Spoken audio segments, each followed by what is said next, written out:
Hey, Hickok 45. I just happen to have a couple of 1911s. They feel pretty much alike. Let's shoot the things.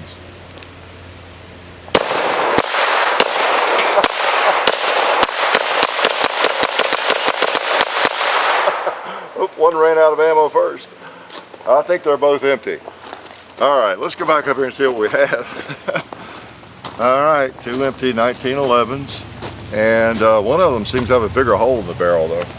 Yeah, that one's a 45. This one doesn't look like a 45. Well, actually it does, doesn't it? Well, you know what we have. It's a Sig Sauer 1911 22.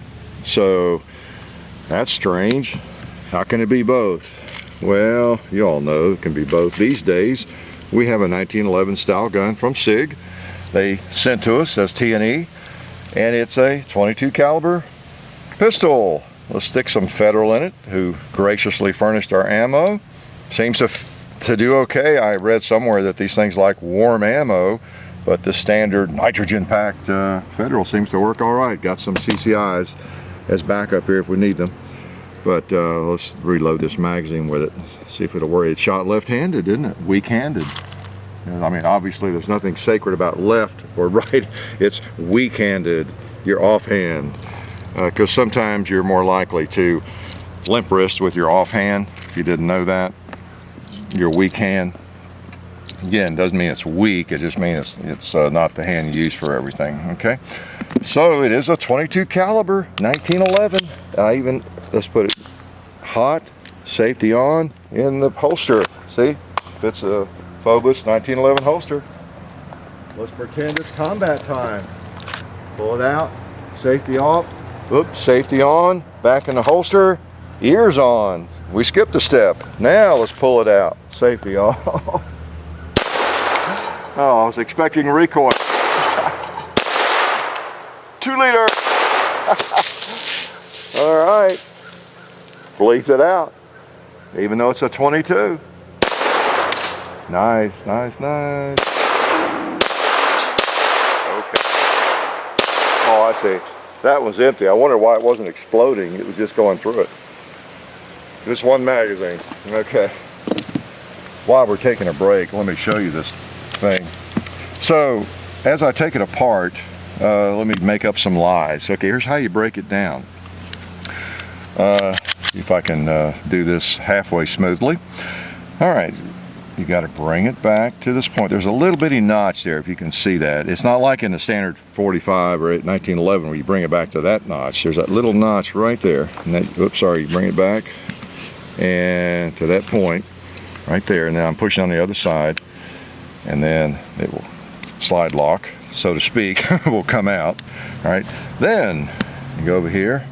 You push this little pin out from the other side. Okay, it comes out easily.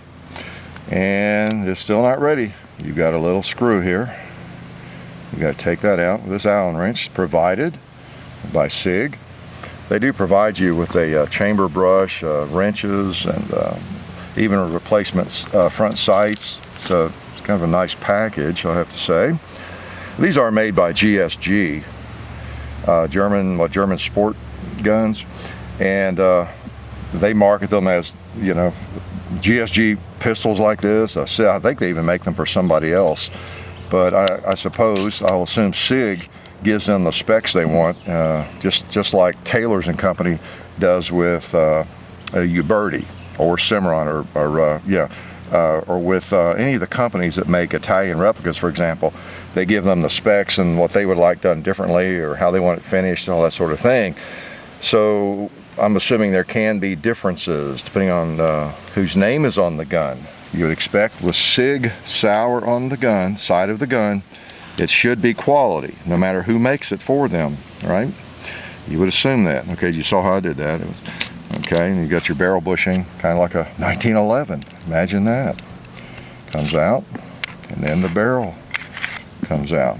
So, looks a little different than your average 1911. Of course, this is designed for getting into the chamber while it's still in the gun, but while we got it out, we'll hit it too. With 22, you know, it doesn't take anything to make it malfunction.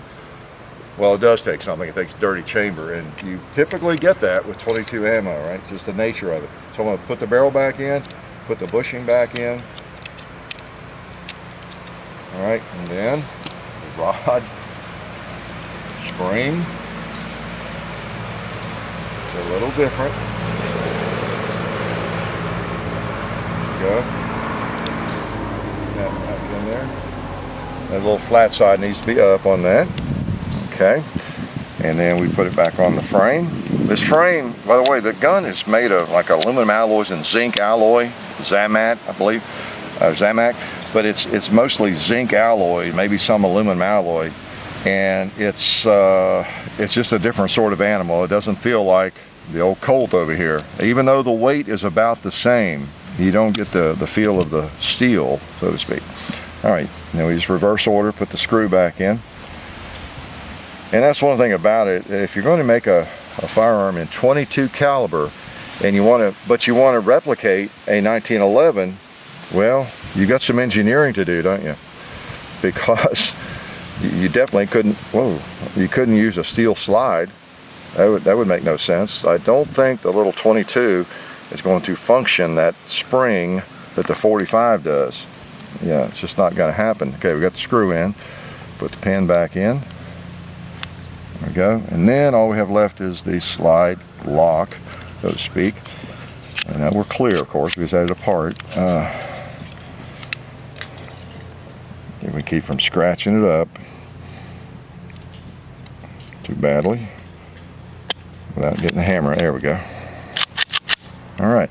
So one of the biggest differences, of course, when you pull the slide back is it's very light. It's a 22. If that was as hard to pull back as that 45 Series 80, we'd have problems. You know, it just wouldn't work. So you have lighter slide and all that. I mean, this is a lot of engineering has to go into duplicating this gun. For one thing, this gun is about the same weight and size as, you know, any standard government model 1911. So a lot of thinking had to go into that process to get a firearm that would fire a 22, you know, fit the same, feel about the same in the hand, same size, and still function reliably. Okay. So what are the advantages to that? Well, you have firearm same size, weight, feel, operation pretty much as a 1911. So you can answer that question. If you're trying to learn and train on a 1911, it's a little bit less money to shoot a 22, right? I guess even today with the problems of the 22. Please don't hate me because I've got all this 22. Don't hate me because I'm beautiful. Don't hate me because I have 22 long rifle. Thanks to Federal. But you can shoot 22 ammunition, and generally it's more available and it's cheaper, right? And you don't have much recoil. So you can go out, at least as of about a year ago, you could go out and shoot this stuff all day long in a 1911, whereas to do that with a 45 or 9mm would cost a lot, right? And so as a trainer, there are some advantages, and people will tell you that constantly. Same with a conversion kit for your AR or any other firearm. So let's take these. I know what we'll do. We got a target up. Let's just machine gun these out. Then I got some preaching to do. All right. So far, and I have fired this. I've had this for 2 or 3 weeks. I have fired it off and on, and I've not had a malfunction yet. Now we might have one today, or 5 or 6, who knows? But we've not had any malfunctions yet. Okay. So let's just kind of pepper it here. Has a good feel, and I like the trigger just fine. I have 22 pistols with better triggers. I think maybe the SR22 has a little bit better trigger as far as just a pure target trigger. You're trying to pick off a mosquito over there, and of course the Model 41 Smith has a better trigger. But this is not bad considering it's a 1911 gun, I guess. Is it a 1911? So, oh, it does have the magazine disconnected. You cannot pull the trigger with, and you're not supposed to do that much on 22s anyway. I'll watch myself not do it too much. But with the magazine out, it won't do that. It won't fire. So, you see the advantages of that. Now, let me give you my biases. I'm a I don't think like most people on that topic. I have to say, I really, for a 22 pistol, I just didn't have a 22 pistol. Give me my Model 41, give me an SR22 Ruger, give me a Mark IV Ruger. I have no problem with 22 pistols or rifles being specifically for that, like a Ruger 1022 or a Marlin Model 60. Those guns were designed to be 22 long rifle or 22s. And I have no problem with that. Same with pistols. There are some really cool 22 long rifle pistols out there in the world. The Colt Woodsman, you know. I mean, there's just classics. There's high standards. There's just a lot of really nice 22 caliber pistols on the market. I'm not as driven to have a 1911 chambered in a 22 long rifle as a lot of people are. However, a lot of people are. That being said, right? Because there's a lot of these on the market, and you might really enjoy one. Okay. I'm not convinced that the training aspect of it is all that valid, that it transfers that much as most people seem to think. Now, if you know nothing about a 1911 and I want to get you familiar with a 1911 a little bit, maybe you're new to shooting, yeah, maybe so. Take this, we'll learn how it works and your safety and all that, and there's low recoil. That would be of some benefit. But if you're shooting 1911s like that firearm over there, and you think, well, I'm going to go shoot for a few weeks with this because it's cheaper or something, which it may not be today, I'm not convinced that's all that useful. But you might disagree. For one thing, the recoil is dramatically different. You're really firing a different firearm in so many ways. Let's see what will pop right there. Nothing. Except that will. I'm going to try the red plate. All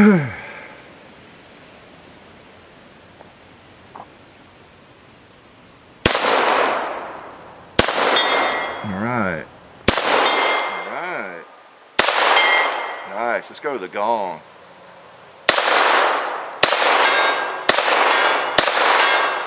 Yeah, sights are right on. It's a good little shooter, I'll have to say. It really is. So again, back to my little biases there. For one thing, if you really want to move to this because you need to train extensively with the 1911 and you need to do it for less money, one thing I noticed in shooting the Glocks over the years is if I shoot my Glock 26 9mm very much, when I go back to my Glock 27, I mean, there's a learning curve. I need to shoot a few magazines before I get myself back into the recoil of the 40. The same with going from a 19 to a 23 or a Glock 17 to a Glock 22, you know. And of course it'd be the same for any type of firearm. I think you're used to boom, boom, your sight reacquisition and everything. All that's all part of firing a gun. When I fire this 45, I'm accustomed to that firearm doing what it does when I shoot a 45, you know, and reacquiring my sight picture, the recoil, trigger control, as relates to the recoil, all of that, and that just messes with my mind. So for training, I don't buy it. I just don't. I never have. And again, unless you're a brand new shooter maybe. And so that's just my bias on that. Now, back to the good points of this is, it is pretty cool because it fits your holsters, and it's a 1911. Maybe you live somewhere where you can't even buy a 45. You're not allowed to own a 1911 in 45 or 9mm or centerfire, but you're allowed to own one of these. That'd be pretty cool. You've always wanted a 1911, and this is the best you can do. Beats an airsoft in terms of a real gun, right? So no problem. It's cool. And it has it's really shootable. Let me shoot it one more time here, Lee. As you noticed over there, the sights are right on, and this is right out of the box. When I first pulled it out of the box and loaded it, I think I popped the plate over there, the red plate, 2 or 3 times without missing. And whenever I can do that with a handgun, I'm just impressed. It tells me the sights are right on, and it must have a decent trigger, or else I wouldn't be able to do that.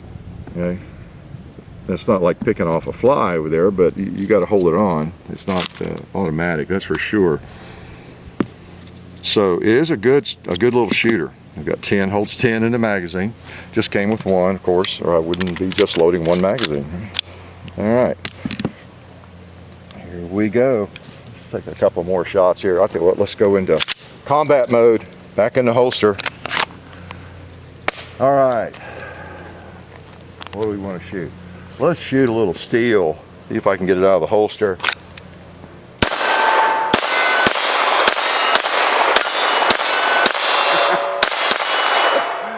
Yeah, it's really different. It messes with your mind because it feels like a 1911, imagine that. Except there's no recoil at all. It's like shooting an airsoft gun or something, so it really does mess with you. Hence, you know, my bias on that.